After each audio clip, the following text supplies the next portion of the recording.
Magandang araw, mga batang grade 6. May tanong ako sa inyo. Kapag nakakita kayo ng slogan na Love the Philippines, ano agad ang pumapasok sa inyong isip? Tama. Ang naiisip natin ay ang ganda ng ating bansa, ang ating kultura, at ang pagiging mapagmahal ng mga Pilipino. Pero alam ba ninyo na ang simpleng slogan na ito ay maaaring maging daan upang matutuhan natin ang tekstong impormatibo, paggamit ng pang-ugnay, focus ng pandiwa na tagaganap o aktor. Kung gusto ninyong malaman kung paano ito magkakaugnay, manatili hanggang dulo ng ating aralin.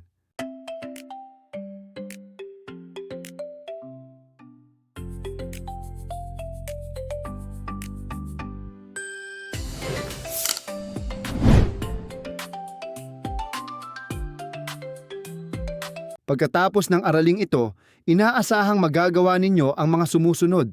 Matukoy ang katangian ng tekstong impormatibo. Maibigay ang mahahalagang detalye sa binasang teksto. Makapagbigay ng sariling opinyon tungkol sa paksa. Magamit ng wasto ang mga pang-ugnay. Makilala ang pandiwang nasa focus ng tagaganap o aktor. Bago tayo magsimula, balikan muna natin ang nakaraang aralin. Ayusin ang mga letra.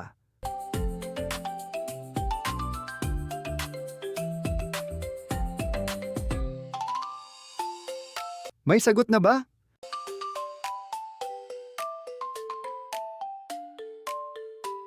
Ang mga ito ay bahagi ng simula ng maikling kwento. Tanong: ano nga ulit ang maikling kwento? Ito ay isang maikling salaysay na may iisang paksa at kakaunting tauhan.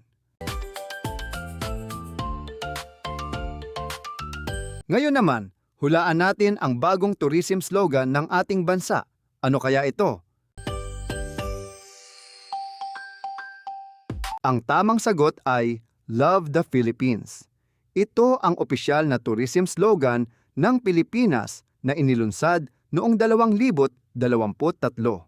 Tanong: sang-ayon ba kayo sa slogan na ito? Bakit? Mahusay. Iba-iba man ang ating opinyon. Mahalagang maipahayag natin ito ng maayos. Mga bata, ang ating pangunahing aralin ngayon ay ang tekstong impormatibo.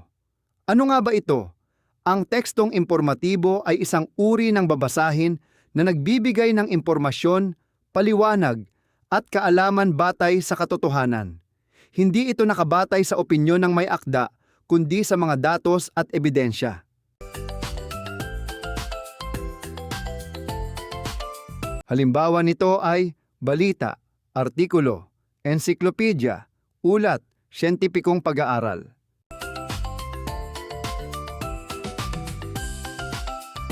Ang tekstong impormatibo ay nagsasaad ng impormasyon, batay sa katotohanan, walang kinikilingan, layuning magpaliwanag, nagpapalawak ng kaalaman.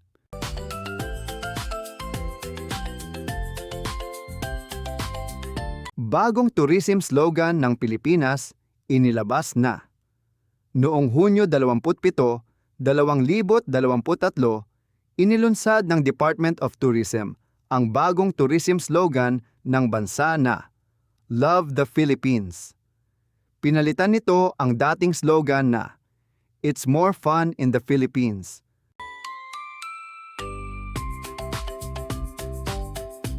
Layunin ng bagong slogan na maipakita hindi lamang ang mga magagandang lugar sa bansa, kundi pati ang kultura, tradisyon at kabutihan ng mga Pilipino. Target din ng Department of Tourism na makahikayat ng milyon-milyong turista upang makatulong sa ekonomiya ng bansa.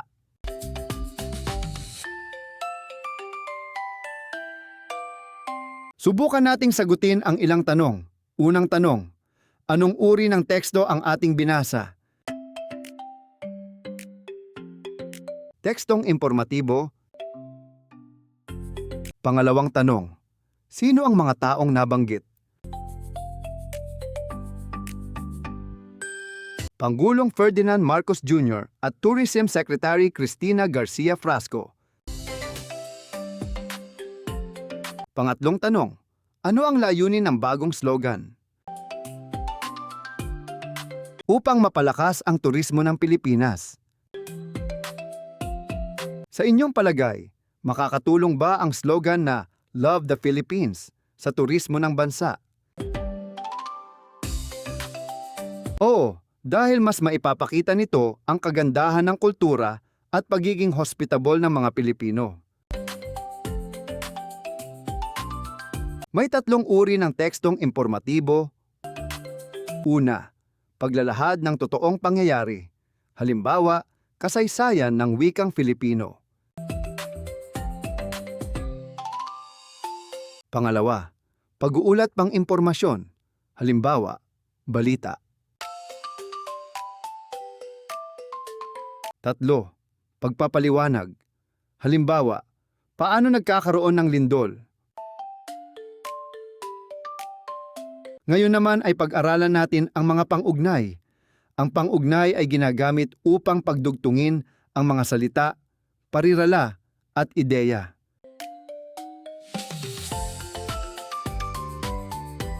Halimbawa, dahil, sapagkat, sa makatuwid, pagkatapos, upang, ngunit.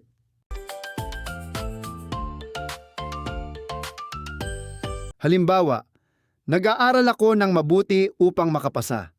Umuulan kaya kami ay nanatili sa bahay sapagkat malakas ang bagyo. Napansin ba ninyo, mas nagiging malinaw ang mensahe kapag gumagamit tayo ng tamang pang-ugnay? Punta naman tayo sa gramatika. Ano ang tagaganap o aktor? Ito ay ang paksa o simuno na siyang gumaganap ng kilos. Halimbawa, pangungusap, umawit ang mga bata, tanong, sino ang umawit? Tama, ang mga bata ang tagaganap.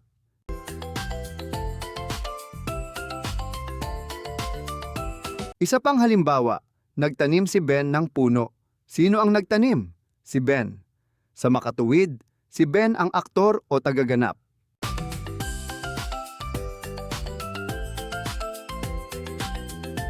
Karaniwang panlapi, mag, nag, am.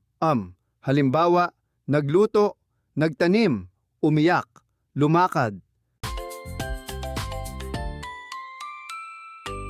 Handa na ba kayo? Thumbs up kung aktor. Thumbs down kung hindi. Una, naghahanda kami tuwing Ramadan. Thumbs up! Ang moske ay pinupuntahan ng mga Muslim. Thumbs down. Nagtutungo ang mga Muslim sa Mecca. Thumbs up! Tama! Mahusay! Natutuhan natin na ang tekstong impormatibo ay nagbibigay ng makatotohanang impormasyon. May tatlong uri ito: paglalahad ng totoong pangyayari, pag-uulat pang impormasyon, pagpapaliwanag. Ang pang-ugnay ay nagdurugtong ng mga ideya. Ang tagaganap o aktor ay ang simuno na gumaganap ng kilos. At diyan nagtatapos ang ating aralin sa Filipino 6. Kung may natutuhan kayo ngayon, huwag kalimutang i-like ang video, mag-comment ng natutuhan ninyo, mag-subscribe para sa mas marami pang aralin. Ako ang inyong guro, si Teacher Waven na nagsasabi, ang kaalaman ay higit na lumalawak kapag tayo ay nagbabasa, nagsusuri at nagbabahagi. Maraming salamat at mabuhay!